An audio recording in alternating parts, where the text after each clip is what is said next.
रमजान का महीना बरकतों का महीना है, लेकिन कुछ लोगों के लिए ये सब्र और शुक्र का बहुत बड़ा इम्तिहान भी बनकर आता है। ये कहानी है 5 भाइयों और उनकी बहुओं की, जिनके पास अफ्तारी के लिए सिर्फ शुक्र का पानी था।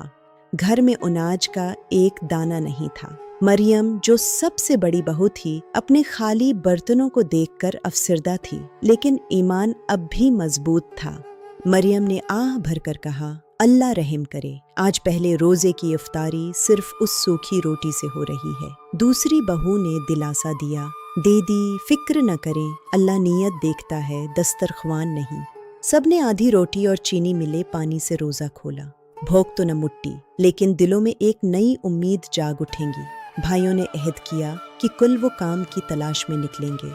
अगली सुबह भाई काम की तलाश में निकले, लेकिन हर जगह इनकार ही मिला। फैक्ट्री के सीट ने इन्हें साफ कह दिया कि इसे अब नए और तेज मजदूर चाहिए। Horizon looking bleak. पड़ोसन जोया बच्ची हुई बिरयानी लेकर आई, लेकिन उसके लहजे में हमदर्दी से ज्यादा तंज था। बहन, तुम गरीबों के यहाँ तो कुछ बना नहीं होगा, ये ले लो। मरियम ने बज़ाहिर शुक्रिया अदा किया, लेकिन उसका दिल तड़प उठा था। उसने फैसला कर लिया कि कल की इफ्तारी किसी के एहसान की नहीं, बल्कि अपनी मेहनत की होगी। मरियम के पास डोबटे के कोने में छुपे सिर्फ 10 रुपए निकले। उसने उसी से जुगाड़ करने का सोचा और दूध मंगवाकर घर के चावलों से खीर बनाना शुरू की।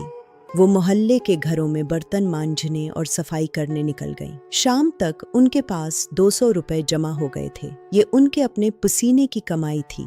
सास ने मशूरा दिया, बेटियों, दूसरों के घर काम करने के बजाय अपना हुनर इस्तेमाल करो। आयशा ने पुरानी साड़ियों से डिजाइनर दस्तरख्वान सेना शुरू कर दिए।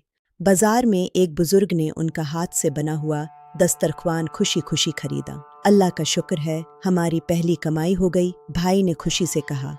गर्मी बढ़ी तो मरियम ने एक नया काम शुरू किया। मट्टी के घड़ों में ठंडी लस्सी और मुट्ठा बाजार में बेचना शुरू किया। लोगों को उनका खालिस जायका भा गया। बाजार में उनके हाथ के बने हुए खाने की धूम मच गई। लोग मिलावट ज़दा चीज़ों के बजाय उनका खालिस सामान खरीदने के लिए लाइन लगा लेते। उरूज का सफ़र शुरू हो चुका था। रमज़ान का आखिरी इशरा आते आते घर की हालत बदल चुकी थी। जिस घर में कभी सौखी रोटी थी, वहाँ अब नामतों की बहतात थी। अब वो डिजाइनर बुरक़े भी तैयार कर रही थी। जी जोंग, मरियम ने सच कहा था, हमने गुर्बत को हराया नहीं, बल्कि मेहनत से उसे छोटा कर दिया है। आज वो न सिर्फ खुशहाल हैं, बल्कि मोहल्ले के दूसरों की भी मदद करते हैं, ताकि कोई भूखा न रहे।